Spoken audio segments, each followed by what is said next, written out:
വിശുദ്ധ മത്തായി എഴുതിയ സുവിശേഷം അധ്യായം 28 വാക്യങ്ങൾ 1 മുതൽ 6 വരെ. ഈശോയുടെ ഉത്ഥാനം. പിന്നീട് സാബത്തിന് ശേഷം ആഴ്ചയുടെ 1-ാം ദിവസം അതിരാവിലെ മഗ്ദലേന മറിയവും മറ്റേ മറിയവും ശവകുടീരം സന്ദർശിക്കാൻ വന്നു. അപ്പോൾ വലിയൊരു ഭൂകമ്പമുണ്ടായി. കർത്താവിന്റെ ദൂതൻ സ്വർഗത്തിൽ നിന്നിറങ്ങി വന്ന് കല്ലുരുട്ടി മാറ്റി അതിന്മേലിരുന്നു. അവന്റെ രൂപം മിന്നൽ പിണർ പോലെയായിരുന്നു, വസ്ത്രം മഞ്ഞുപോലെ വെളുത്തതും.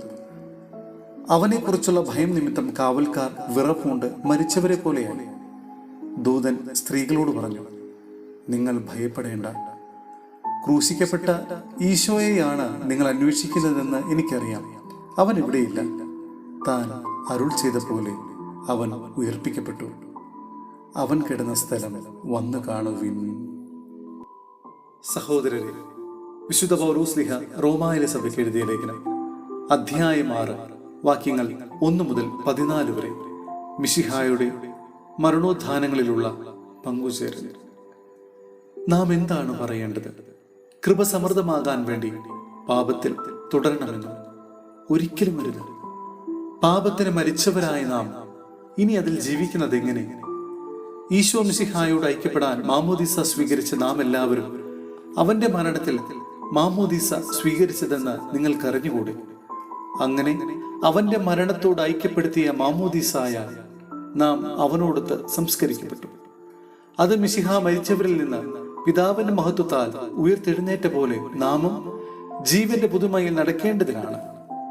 അവന്റെ മരണത്തിന്റെ സാദൃശ്യത്തോട് നാം ഏകീഭവിച്ചെങ്കിൽ ഉത്ഥാനത്തോടും ഏകീഭവിക്കും.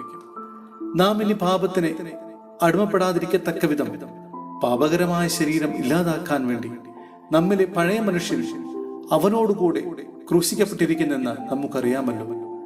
എന്തെന്നാൽ മരിച്ചവൻ പാപത്തിൽ നിന്ന് മോചിതനായിരിക്കുന്നു. നാം മിശിഹായോടുകൂടെ മരിച്ചെങ്കിൽ അവനോടുകൂടെ ജീവിക്കുമെന്ന് നാം വിശ്വസിക്കുന്നു. മരിച്ചവരിൽ നിന്ന് ഉയർത്ത മിശിഹ ഇനി ഒരിക്കലും മരിക്കുകയില്ലെന്ന് നമുക്കറിയാം. മരണം ഇനിമേൽ അവനെ ഭരിക്കുകയില്ല. എന്തെന്നാൽ അവൻ മരിച്ചു, പാപത്തിന് അവൻ എന്നേക്കുമായി മരിച്ചു. എന്നാൽ അവൻ ജീവിക്കുന്നു, ദൈവത്തിന് വേണ്ടി ജീവിക്കുന്നു. അതുപോലെ നിങ്ങളും പാപത്തിന് മരിച്ചവരാണെന്നും ഈശോ മിശിഹായിൽ ദൈവത്തിന് വേണ്ടി ജീവിക്കുന്നവരാണെന്നും അറിഞ്ഞുകൊള്ളുവിൻ. അതുകൊണ്ട് ജഡമോഹങ്ങൾ നിങ്ങളെ കീഴ്പ്പെടുത്താൻ തക്കവിധം പാപം നിങ്ങളുടെ മർത്യശരീരത്തിൽ ഭരണം നടത്താതിരിക്കട്ടെ. നിങ്ങളുടെ അവയവങ്ങൾ അനീതിയുടെ ആയുധങ്ങളായി പാപത്തിന് വിട്ടുകൊടുക്കരുത്. പ്രത്യുത മരിച്ചവരിൽ നിന്ന് ജീവൻ പ്രാപിച്ചവരായി നിങ്ങളെ തന്നെയും നീതിയുടെ ആയുധങ്ങളായി നിങ്ങളുടെ അവയവങ്ങളെയും ദൈവത്തിന് വിട്ടുകൊടുക്കുവിൻ. പാപം നിങ്ങളെ ഭരിക്കുകയില്ല.